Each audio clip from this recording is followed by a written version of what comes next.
At heart this evening, we're talking about happiness. At least that's the frame of the debate that we have tonight. And you've both been, in your work and also tonight, very critical of happiness as mere hedonism, pleasure-seeking, or even simply as a feeling. What does true or deeper human happiness consist of, and how is it attained? You? I don't care.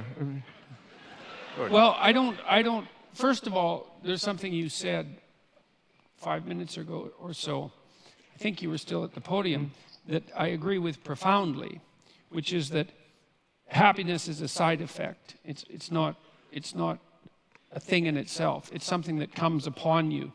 It's like an act of grace in some sense. And my sense I is accept even the theological undertone of what you said. Okay, No, the category of grace can be used in a perfect atheist sense. It's one of the deepest categories. Yeah, well, I'm sorry. Okay, good. Well, I would think that we could find agreement about that partly because of your psychoanalytic background. You know perfectly well that we're subject to forces within us that aren't of our voluntary control. And certainly happiness is one of those, because you cannot will yourself to be happy. You might be able to will yourself to be unhappy, but you can't will yourself to be happy. There are certain preconditions that have to be met that are quite mysterious in order for you to be happy, and then it happens. And then maybe, if you're wise, you regard that as a minor incomprehensible miracle that somehow you happen to be in the right place at the right time. Now, I've made the case that the most effective means of pursuing the good life, which is not the same as pursuing happiness, is to adopt something like a stance of maximal responsibility towards the suffering and malevolence in the world. And I think that that should be pursued primarily as an individual responsibility. It's not like I don't think that political and familial larger organizations are necessary, but in the final analysis, we each suffer alone in some fundamental sense, and we have our own malevolence to contend with in some fundamental sense, and the proper beginning of moral behavior, which is the proper beginning of the right way to act in the world, is to take responsibility for that.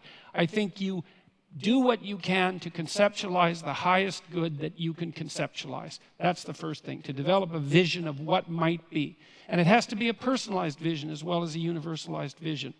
And then you work diligently to ensure that your actions are in keeping with that, and you allow yourself on that pursuit to be informed by the knowledge of your ignorance and the necessity for acting and speaking in truth.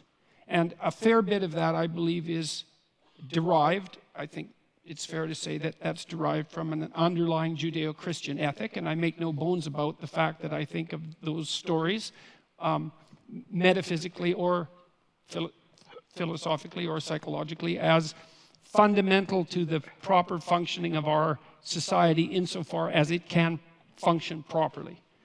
And so it's not happiness, it's meaning. And meaning is to be found in the adoption of responsibility. And then I'll close with this. Responsibility is not only to do what you believe to be right. That's not, because that's duty, that's not enough. That's sort of what the conservatives put forward as the ultimate virtue, which is duty. It's not that, it's that you're acting in a manner that is in accordance with what you believe to be right, but you're doing it in a manner that simultaneously expands your ability to do it, which means that you cannot stay safely ensconced within the confines of your current ethical beliefs. You have to stand on the edge of what you know and encounter continually the consequences of your ignorance to expand your domain of knowledge and ability so that you're not only acting in an efficient manner, but you're increasing the efficiency and productivity and meaningfulness of what it is that you're engaged in. And I think that, and I believe that the psychological evidence supports this, even the neuropsychological evidence, is that that's when true happiness descends upon you. Because it's an indication from the deepest recesses of your psyche, biologically instantiated, that you're in the right place at the right time. You're doing what you should be doing, but you're doing it in a manner that expands your capacity to do even better things in the future. And I think that's the deepest human instinct there is. It's not rational. It's far deeper than that. And it's something that's genuine and that exists within us, and that constitutes a proper guide if you don't pervert it with self-deception and deceit. So that's my perspective.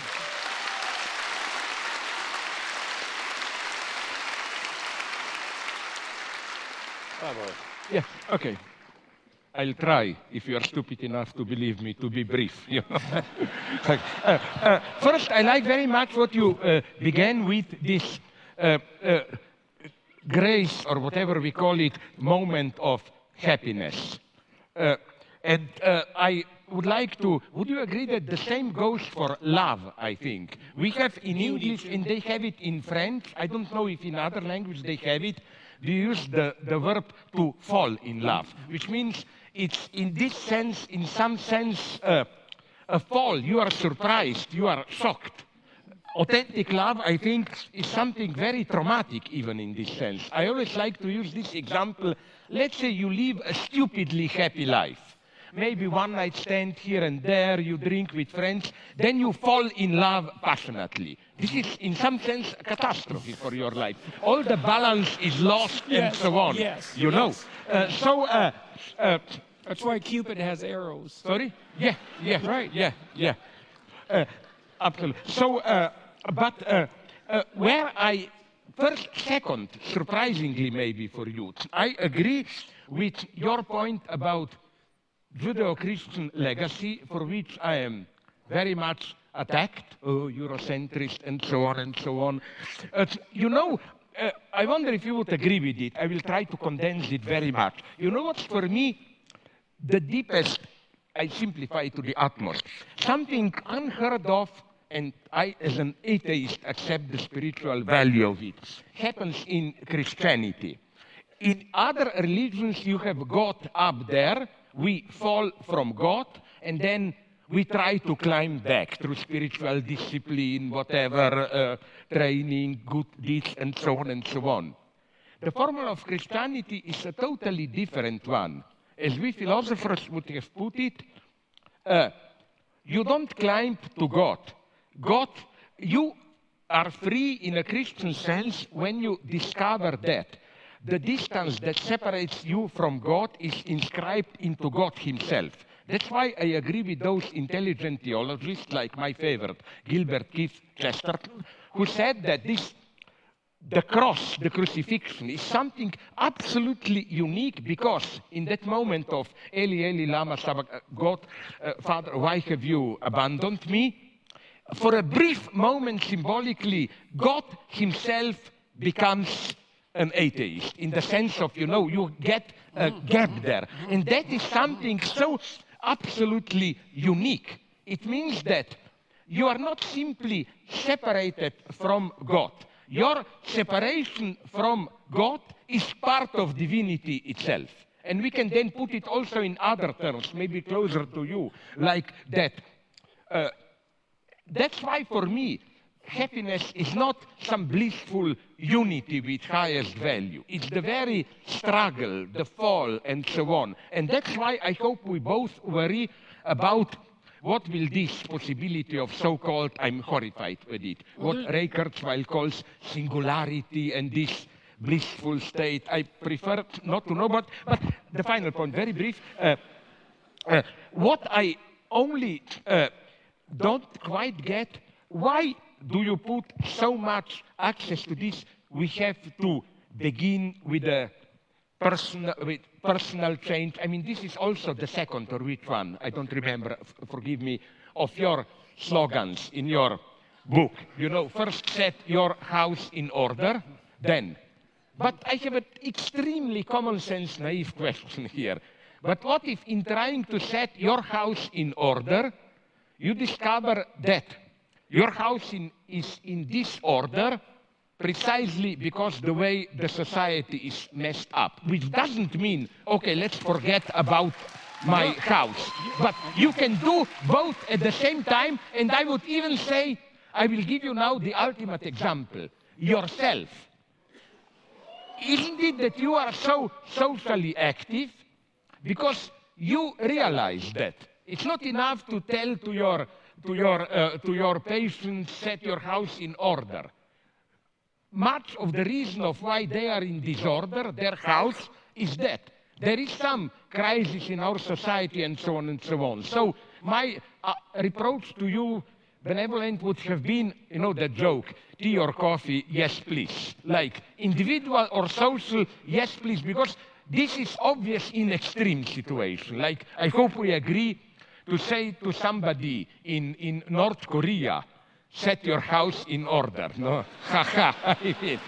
But I think in some deeper sense it goes also for our societies. I'm just repeating what you are telling. You see some kind of a social crisis, and I don't see clearly why insist so much on this choice. Because, sorry, just to finish, I will give you an example that I think perfectly does it. How do we usually deal with ecology?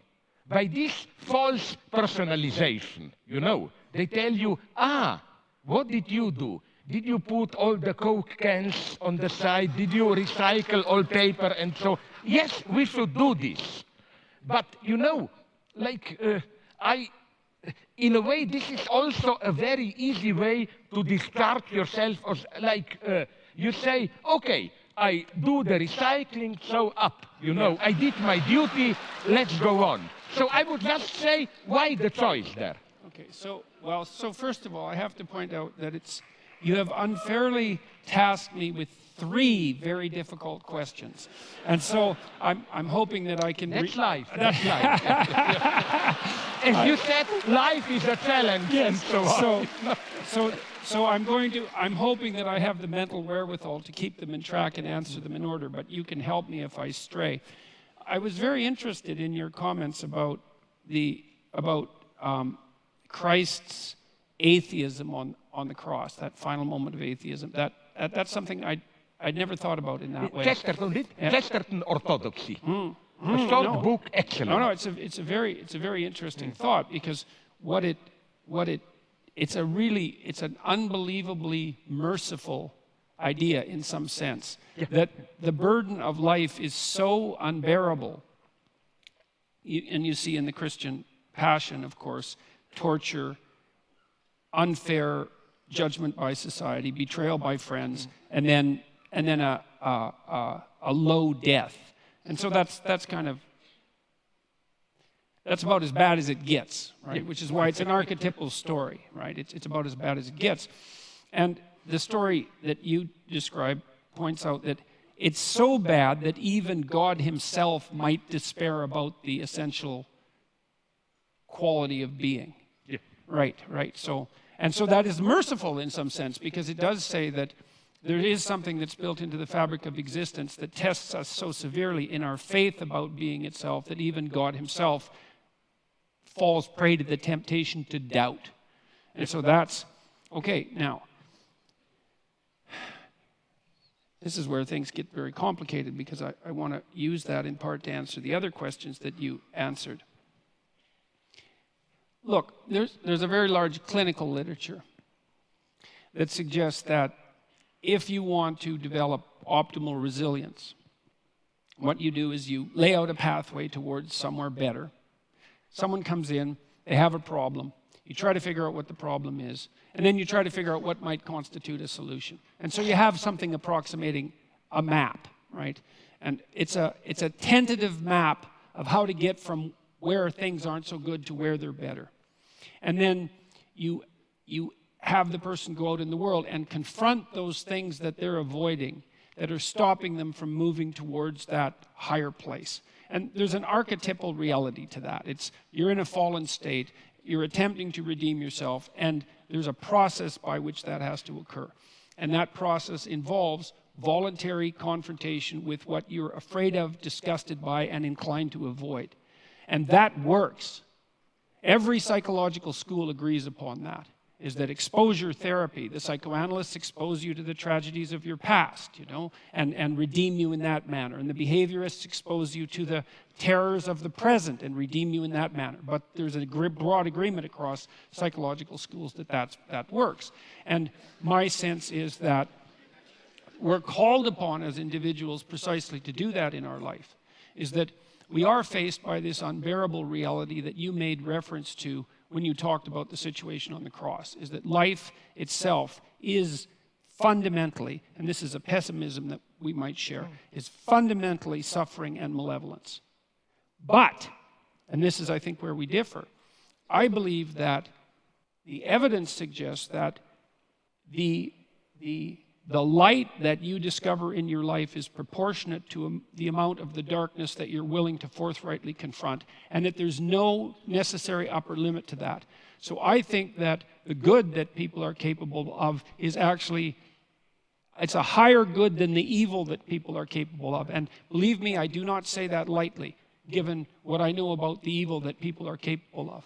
And I believe that the central psychological message of the biblical corpus, fundamentally, is that. That's why it culminates, in some sense, with the idea that it's necessary to adopt, it's necessary to confront the devil and to accept your, what would you say, the unjustness of your tortured mortality. If you can do that, it's a challenge, as you just pointed out, that's sufficient to challenge even God himself, that you have the best chance of transcending it and living the kind of life that will set your house in order and everyone's house in order at the same time. And so I think that's even true in states like North Korea. And I'm not asking people to foolishly immolate themselves for pointless reasons, you know. When I'm working with people who are clinically and they have a terrible oppressor who's their boss at work, I don't suggest that they march in and tell them exactly what they think of them and end up on the street. It's not helpful, you know. And so the pathway towards adopting individual responsibility happens to be a very individual one. But I do believe that the best bet for most people is to solve the problems that beset them in their own lives, the ethical problems that beset them, that they know are problems, and that they can set themselves together well enough so that they can then become capable of addressing larger scale problems without falling prey to some of the errors that characterize, let's say, over-optimistic and intellectually arrogant ideologues. I'll close, yeah, but very briefly. Let me close with one thing. One of my favorite quotes from Carl Jung, it's actually a quote that I used at the beginning of my first book, which was called Maps of Meaning, was that if you take a personal problem seriously enough, you will simultaneously solve a social problem. And this bears on your point, because it's not like your small family, even the relationship between you and your wife, is immune in some sense to the broader social problems around you. And so let's say right now there's tremendous tension between men and women in the West, and that's certainly the case given the divorce rate. Let's say that would be some evidence. And the later and later ages that people are waiting to become, enter into permanent relationships. There's a real tension there. And then if you do establish a relationship with a woman or a partner, but we'll say a woman in this particular case, you are instantly faced with all of the sociological problems in a microcosm in that relationship. And then if you work those damn problems out, if you can work them out within your relationship, then you can get some insight. It's not complete insight, but you can get some partial insight into what the problem actually is and get the diagnosis right, and you've moved some small measure forward in addressing what might constitute the broader social concern. And what's even better, you're punished for your own goddamn mistakes. And that's another thing I like about the idea of working locally, is that, if I do broad-scale social experiments and they fail, it's like, well, tough luck for the people for whom they failed. But if I'm experimenting on myself within the confines of my own relationship and I make a mistake, I'm going to feel the pain. And that's good, that's just, but it also gives me the possibility of learning. And so I believe that you do solve what you can about yourself first before you can set your family straight and before you should dare to try to set the world straight. Otherwise you degenerate into this kind of, you already talked about it, this shallow moralizing, well, I've divided my goddamn Coke cans up, and now I can spend more money on new packaging at the supermarket, which is exactly what the psychological research indicates that people do if they perform a casual moral action. They immediately justify committing a less moral action because they've put themselves in a higher moral place. And you might, if you were a real pessimist, you'd say, well, that's why they performed the action to begin with. I think that's often true. That's associated with that shallow moralizing. Are we too much in this direction, or again, I will put in my Stalinist terms, would you go as far as to say, who needs the people? We talk for the people, and we know better than the people. No, because I don't want to take too much of the time for the public, but you know what interests me? Would you then agree, because this is how Hegel reads the story of the fall, that fall really is felix culpa, in the sense that for Hegel, before the fall, we are simply animals. It's through the fall that you perceive goodness as what will drag you out of the fall. So in this sense, fall is constitutive of the very, it's not you fall from goodness. You fall, and that's the dialectical paradox. Your fall retroactively creates what you fell from, as it were. And that's the tough lesson for cheap moralists to accept. But where I see, very briefly, maybe a counter question. What fascinates me, we didn't cover this, I didn't cover this, but speaking about ideology, would you agree? What fascinates me more and more is not big ideology in the sense of projects and so on. In our cynical era, people claim, oh, we no longer take them seriously and so on. But, and here, for me, social dimensions enters even our intimate space. Implicit beliefs, ideological presuppositions, why not, which we embody in our most common daily practices. For example, probably some of you already know it, I will nonetheless repeat a very shortened version. I was occupied at some point by the structure of toilets in Western Europe. I noticed this specificity of German toilets, where, the shit doesn't disappear in water, it is there exposed so that you smell it and control it for whatever, and I immediately associated it with German spirit of poetry and reflection and so on. It's a bad joke, but what I'm saying is that in a sense, and I've spoken with some specialists, I was so intrigued by how do you construct toilets, and they admitted it. There is no direct utilitarian reason. It is as if, even in something as vulgar as going to the toilet, ideology in this deeper sense is there. Another thing that at the same level, I repeat one of my old jokes, that fascinates me intensely is how it's not just as superficial psychoanalysts claim, we pretend to be moral to believe, but deeply we are cynical egotists.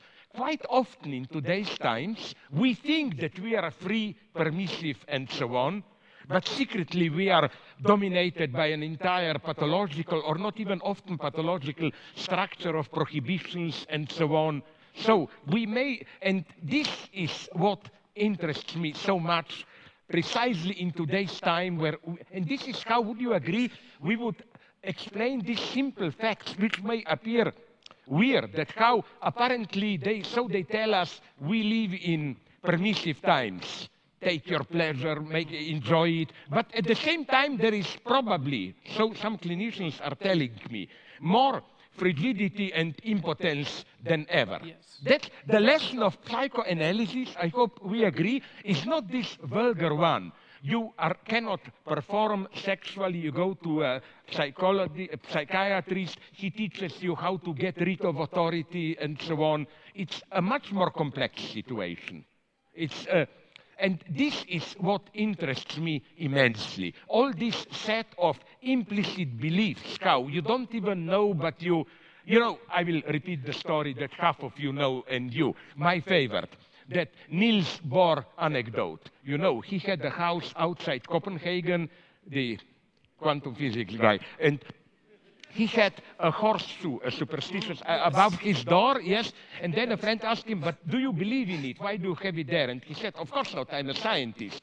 Why then do you have it there? Because I was told it works. The idea is it prevents evil spirits to enter the house. It works even if you don't believe in it. Ne? That's ideology today. That's ideology today. It's fundamental. Okay,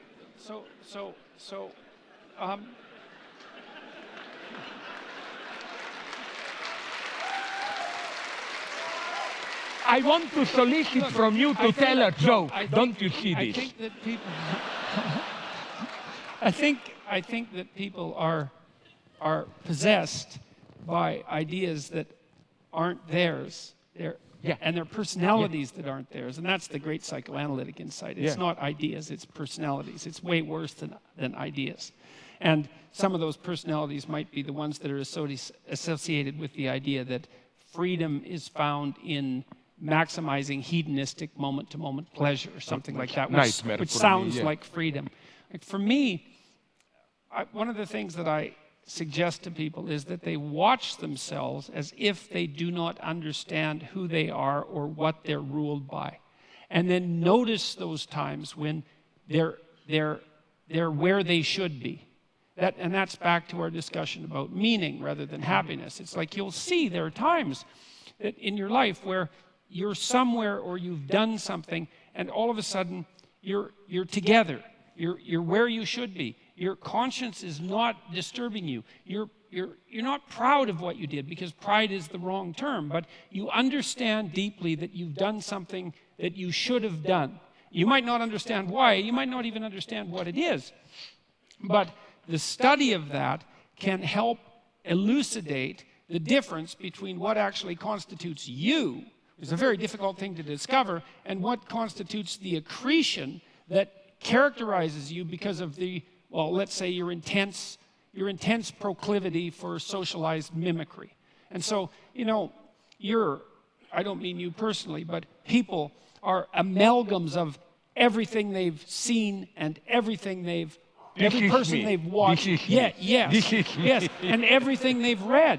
And to integrate that and to find the truth that constitutes that integration is an incredibly difficult endeavor. And one of the reasons why in 12 Rules for Life, for example, I suggested that people try to tell the truth or at least don't lie is because one of the ways, apart from pursuing what appears to you to be meaningful, one of the ways of escaping from that possession by the kind of ideology that you're describing, which is it's like an unconscious of unidentified axioms. It's something like that, even though they take personified form. They're like personalities, is to stop saying things you know not to be true. It's a nice pathway forward.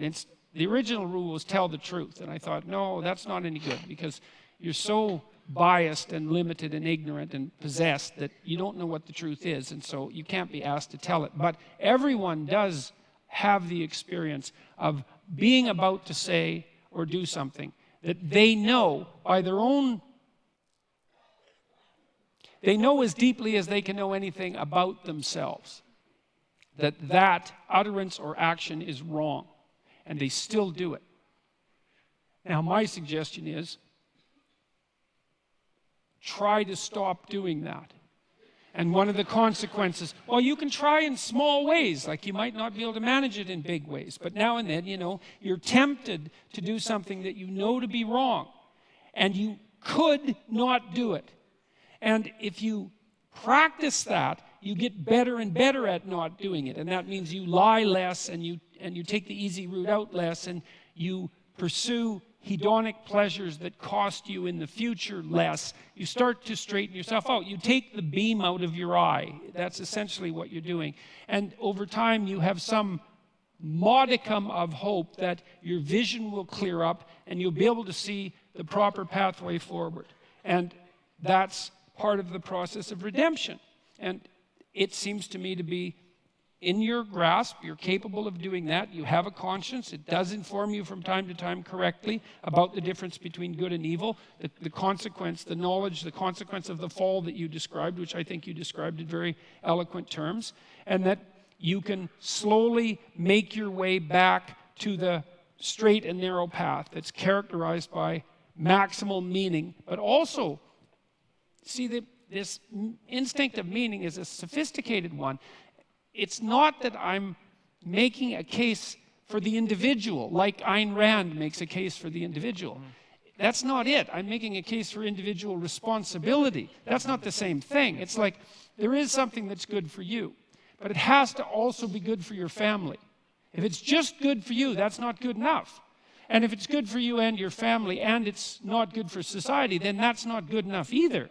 And so the responsibility is to find a pathway that balances these things in a harmonious manner. It's like I got a lot of this thinking from Jean Piaget and his idea of equilibrated states, right? Is you're attempting to find something like a game that everyone is willing to play that can be played in an iterative manner and not degenerate. Well, hopefully actually ascend, if that's possible, hopefully become a better and better game across time. And I do believe that you can do that. I do believe that you can do that if you're guided by truth, and I do believe that the pathway to that is the phenomenology of meaning. And then the secondary consequence of that is, if you do that, now and then you might be happy. And then you should be profoundly grateful, because happiness, as we already agreed upon, is something like a grace. What basically, sorry. Again, my pessimism comes here. I agree with you, but the danger here ideology can massively enter. You describe a nice situation. You are tempted or ordered or whatever to do something that you know it's wrong. But so-called totalitarian ideologies step in at this point and try to present to you that the true greatness is to do what you individually think it's wrong for the higher cause. You know who says this wonderfully? A horrible guy, Heinrich Himmler of SS. No, sorry, seriously. No, he knew the problem. Yes. German officers must do horrible things. Yes. Kill Jewish, and his solution was double. First, to let them know, as he put it somewhere, every idiot, okay, ordinary man can do something great, maybe, not all, sacrifice himself for his country. But his reply was, his point was, but it takes a truly great man to be ready to lose his soul and to do horrible things for his country. Yeah. And I read some good memoirs of relatively honest communists who broke down when they were sent to the countryside famine in early 30s. And this is what they were told by apparatchik. You will see horrible things, children starving and so on. Remember, there is the higher cause, and your highest ethical duty is to overcome this small bourgeois sentimentality. And so here I see the danger of, again, my pessimism, false meaning, which can massively cover this false narrative. Second thing, also the solution by, I wonder if you share this pessimism of mine, another one by Himmler. You know what was his sacred book I read? He all the time had a special leather-bound copy in his pocket, Bhagavad Gita. He said, his problem was this one. He puts it perfectly. Nazi officers have to do SS horrible things. How to enable them to do it without themselves becoming horrible beings? His solution was Oriental wisdom. To learn to act from distance, I am not really there, and this was the shock of my life. Based on this, do you know the book? I found a book, the guy then wrote many books, Brian Victoria, Zen at War. It's a shocking book, especially horrible for many so-called anti-Eurocentrists who claim our monotheism is guilty of everything, we need Oriental. Yeah, but that book is about apart from a couple of exceptions, the behavior of Zen Buddhist community in Japan in the 30s, early 40s. Not only they totally supported Japanese expansion into China, they even provided properly Zen Buddhist justification for it. For example, the one, you know who did this? No, you are not as old as me. I remember him, D.T. Suzuki, the great yeah, but okay, he was doing this in the 60s, but as a younger guy, he was fully supporting Japanese militarism, and one of his justifications was this one, the advice of Japanese military to them to support Zen Buddhist training. Because he says, it's one of the most horrifying things that I've ever read, he said, sorry, don't take it personally, but let's say an officer orders me, if I were to tell this to you, it would be too obvious, so I pick you, I have to kill you, stab you with my knife. And he says, if I remain in this illusionary self, then I feel responsible, I kill you. But he says, if you are enlightened by Zen Buddhism, then you know there is no substantial reality. You become a neutral observer of your life, just a flow of phenomena, and you tell yourself, it's not that I'm killing you, but in the cosmic dance of phenomena, my knife is floating and somehow your knife false. You know what I'm saying? This, I'm not disputing some spiritual greatness of Zen Buddhism. I'm saying how even the most enlightened this spiritual experience can serve a terrible cause. Now,